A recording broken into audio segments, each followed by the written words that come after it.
तो सर हम सबसे पहले मेरा सवाल ये है कि सर क्योंकि मैं काम कर रही हूँ अभी अफोर्डेबल एजुकेशन पे, तो सीबीएसई में क्या कुछ प्रोसीजर्स हैं जो अफोर्डेबल एजुकेशन को एडवोकेट करते हैं या सपोर्ट करते हैं? भारत में और पूरी दुनिया की सरकारें यही चाहती हैं कि जो शिक्षा है वो अफोर्डेबल ही हो। किसी ऐसी शिक्षा की वकालत दुनिया के किसी शिक्षा शास्त्री या किसी सरकार ने नहीं की जो कि शिक्षा अनअफोर्डेबल हो। जो हमारे जो शिक्षा के कमीशंस जो हुए हैं, नेशनल एजुकेशन पॉलिसी जो आई है, जो पुरानी भी 2 पॉलिसीज थी, अगर उनके आप तह में जाएंगे तो वो पूरा जो है वो सहज और सुलभ शिक्षा के ऊपर ही उनका पूरा का पूरा थ्रस्ट है। अब हम कंपेयर करते हैं, अगर हम अफोर्डेबल एजुकेशन की आज के समय में परिप्रेक्ष्य में बात करें, आज की जो शिक्षा है वो सही मायनों में अनअफोर्डेबल हो चुकी है। शहर के दोनों तरफ पहले एक तरफ डीपीएस खुला 10 एकड़ में, फिर दूसरी तरफ खुला 60 बसेज है उनके पास। वो जो शिक्षा देंगे वो सही मायनों में अनअफोर्डेबल रहेगी।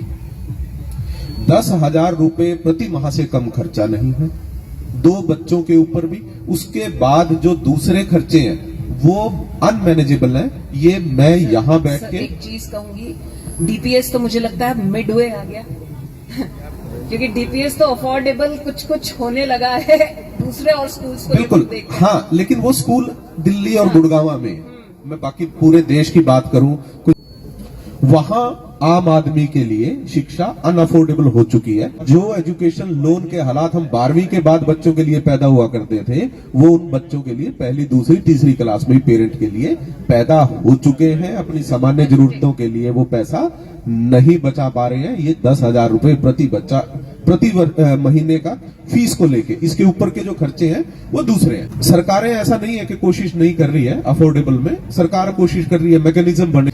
जहां तक संबंध सीबीएसई का है, बोर्ड का है, अब एक बड़ा इशू, एक नया क्राइसिस खड़ा है।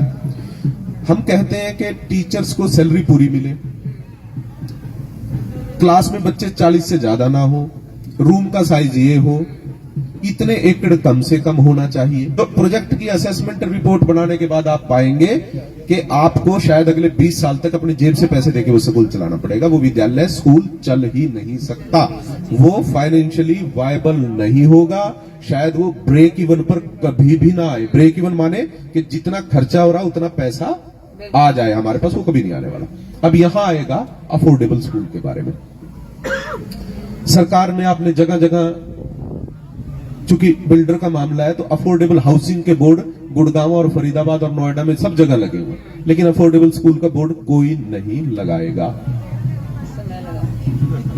अब ये जो अफोर्डेबल स्कूल है, आपने जिक्र कर लिया, तो मैं इसकी बात बताऊंगा। सबसे आपको पहले इंफ्रा कॉस्ट कम करनी पड़ेगी। इंफ्रा कॉस्ट कम कर दिया आपने तो उसके बाद मैडम जो जमीन की कॉस्ट है, लैंड की कॉस्ट है, उसको कम करने का आधुनिक, कम से कम उत्तर भारत में तो एक ही तरीका है कि आप शहर से 25 किलोमीटर दूर चले जाओ।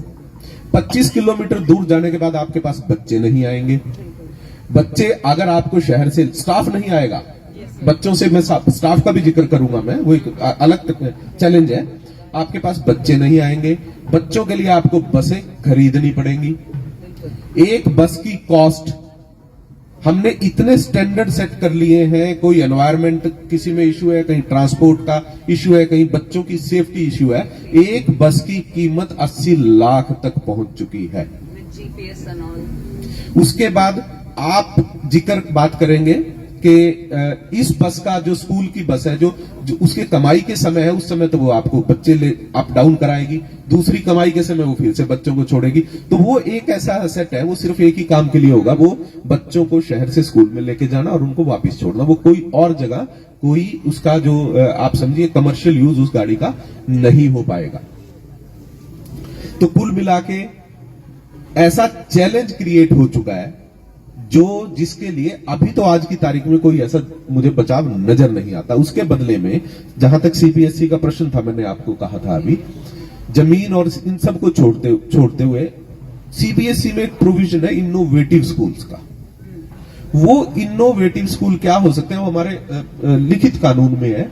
उसमें आप इस मामले में क्या इनोवेशन करने वाले हैं, ये आपको खुद होमवर्क करना पड़ेगा, खुद सोचना पड़ेगा। अगर वो इनोवेटिव स्कूल ऐसा हुआ जिसमें बोर्ड के जो इंटरेस्ट पैदा हुआ बोर्ड को लगा कि वाकई में इस इनोवेशन को करने के लिए स्कूल को ये छूट दी जा सकती है।